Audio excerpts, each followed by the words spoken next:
delivering right till the smallest man there, the smallest unit in a village.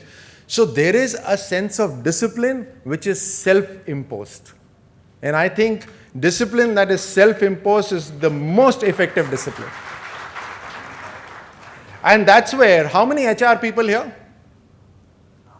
That's where your problem starts. Finding the right person who's self-disciplined, self-energized is the most of you. If you agree, raise your hands. Only one person agrees.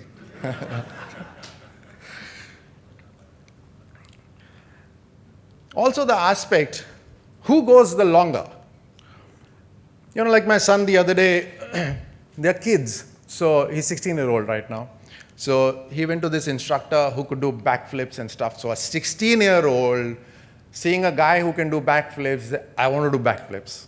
Teach me backflips. And so he says, okay, start training. And then he told me, ek hafte mein pata chal jayega. So the point is, how long do you pursue? How long can you go on when there's difficulty? When you've set a target, immediately in a couple of days, in a couple of weeks, in a couple of months, one comes to know whether you are really focused, very really, is there hunger in your stomach to achieve it? Also, when you achieve a small target, like I mentioned, you have long-term targets. You want to win an Olympic medal. What if you win a Commonwealth Games gold? Now, if a euphoria hits you then, if you feel, wow, I have got a fabulous contract with Hero Motors, and I don't need to go any further, this is good money for me. The media is taking my pictures, I think this is good. Or for another person, I've got a railway job now, I think this is it, I'll take care of my family now. If that euphoria hits you, if that satisfaction hits you, then probably that is the level that you would stay. And that is where I differ from a lot of people who say one must always be satisfied. I don't know how that applies, but I feel you must always be hungry to achieve more if you want to go ahead. So avoid that euphoria, stay focused so that you can continue to move on and hit the big target that you want to hit. And then when you hit the big target, like I mentioned right at the beginning, you fought one demon, you won the prince's hand, now go on to the next one.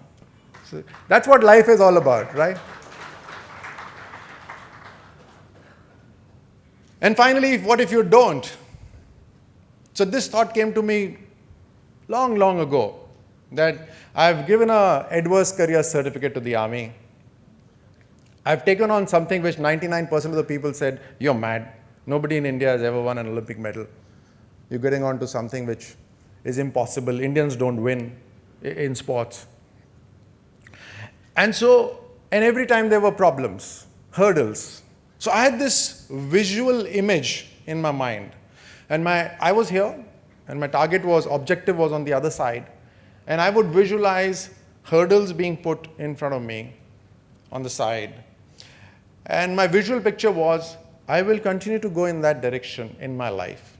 If you put a hurdle, I will go around it or over it. If you put more hurdles, I will continue to going in that direction. It's only that my path will become longer, but I will continue going in that direction because that satisfies me. This direction satisfies me. The journey needs to be needs to be the powering emotion for you to move ahead. And so at least I felt that, I can say that in my life, I moved in that direction and I came that close. But I will continue to move in that direction. And it can't be better described than I was reading a book by His Holiness the Dalai Lama, and he says that this lady came up and said, you must be living under so much of pressure. He said, why? He said, because everyone is expecting you to do a miracle and probably cure them and do something good for them. So he says, but why the pressure? So she says, won't the pressure be there? What if you fail? You not only fail yourself, but you fail everyone. And he gave a very simple but such a powerful answer. He says, but at least I tried. So when you try, you're doing your bit to move in that direction. Another I'm quite a movie buff, not because I'm from Ministry of Information Broadcasting, but I look for these motivational things there. There's this movie, The Last Samurai. I don't know how many of you have seen. How many of you seen The Last Samurai? Tom Cruise. Yeah. Okay, quite a few. There's this scene where the samurais are going into a final assault on the European troops or the king's troops. And the samurai warrior asks Tom Cruise, who's there with them, he says, do you believe in destiny? Because they know it's going to be the final assault. There's no way in hell that they're going to defeat the enemy, but they were still going to assault. So he says, do you believe in destiny? So he says, I believe in what a man has to do, man must do, and then wait for the destiny to reveal itself. So keep going in that direction. You work hard. At least you're satisfied that you're moving in that direction. And I believe that once you sincerely move in a certain direction and you're committed and you're hungry to achieve, everything else will start falling in place.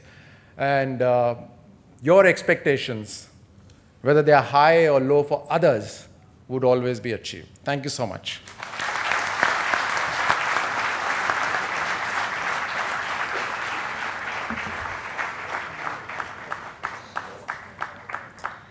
Thank you, Honourable Minister, for those very inspirational words. May I now request Mr. Firdaus Vandrawala, Vice President AIMA and Executive Vice Chairman SR Steel India Limited, to deliver his concluding remarks.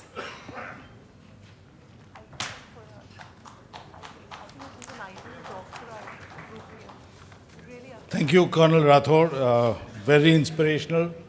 In a very short time, you've shared your life story and given us some lessons of management and life. So thank you very much for that.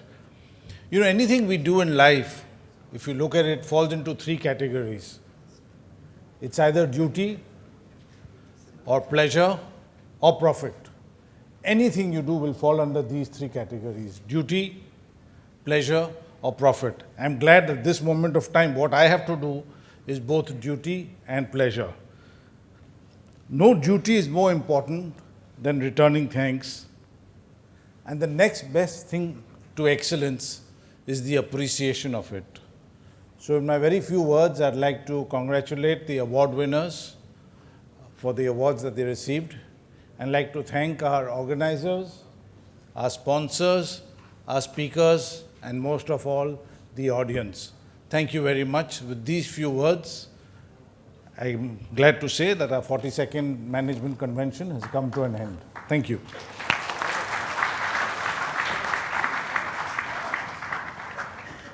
Thank you, Mr. Vandrawala. May I request Mr. H.M. Nerurkar, President AIMA, to present the memento to the Honourable Minister as a token of our appreciation and thanks.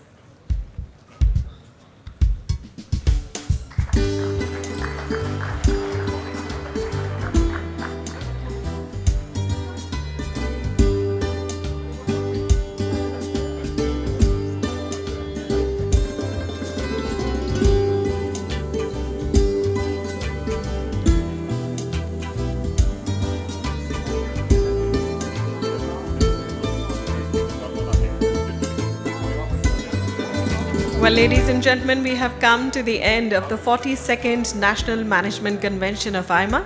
I hope all of you have enjoyed the sessions over the last day and a half. We look forward to seeing you all at the next NMC. Till then, thank you.